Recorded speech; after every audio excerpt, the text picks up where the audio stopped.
Visa ఇవ్వాలి, ఫీజులు తగ్గించాలి, సిస్టమ్ వీసా ఇవ్వాలి. అరే ఇదేందిరా, కరెక్ట్ గా ఇప్పుడే ఈ గొడవేంట్రా? ఫ్లైట్ మిస్ అయ్యేలా ఉందే. అన్నా, ఒక 2 నిమిషాలు సైడ్ ఇస్తారా ప్లీజ్? ఎయిర్పోర్ట్ కి వెళ్లాలన్నా లేట్ అయిపోతుంది. ఆగు ఆగు, ఎయిర్పోర్టా? అంటే నీకు వీసా వచ్చేసిందా? మేమిక్కడ వీసా రాక కొట్టుకుంటుంటే నువ్వు వెళ్ళిపోతున్నావు. ఎంత ఖర్చు పెట్టారా మీ నాన్న? బ్యాక్గ్రౌండ్ ఉంటే ఎవరికైనా వస్తుందిలే. బ్యాక్గ్రౌండ్ లేదు, ఏమీ లేదు బ్రో. నేను కూడా మీలాగే మిడిల్ క్లాసే. నేను ఫ్యూచర్ ఫార్చ్యూన్ కన్సల్టెన్సీని నమ్ముకున్నా. వాళ్ళు నా ప్రొఫైల్ని స్టడీ చేసి స్టెప్ బై స్టెప్ గైడెన్స్ ఇచ్చారు. కన్ఫ్యూజన్ లేకుండా వీసా కొట్టారు. మెయిన్ థింగ్ తెలుసా, 1 లక్ష అష్యూర్డ్ స్కాలర్షిప్ కూడా అరేంజ్ చేశారు. మీరిక్కడ అరవడం కాదు, కరెక్ట్ గైడెన్స్ వెతుక్కోండి. అంటే మన బడ్జెట్లో కూడా యూకే వెళ్ళొచ్చా అన్నా?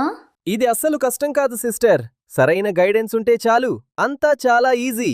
మనకి క్లారిటీ ఉంటే చాలు, ప్రాసెస్ అంతా స్మూత్గా జరిగిపోతుంది. అన్నా, ఆ కన్సల్టెన్సీ అడ్రస్ పెట్టు, నేను కూడా వెళ్ళాలి. డైరెక్ట్గా ఫ్యూచర్ ఫార్చ్యూన్ని కాంటాక్ట్ అవ్వండి. యూకే వెళ్ళడం డ్రీమ్ కాదు, ఒక ప్లాన్.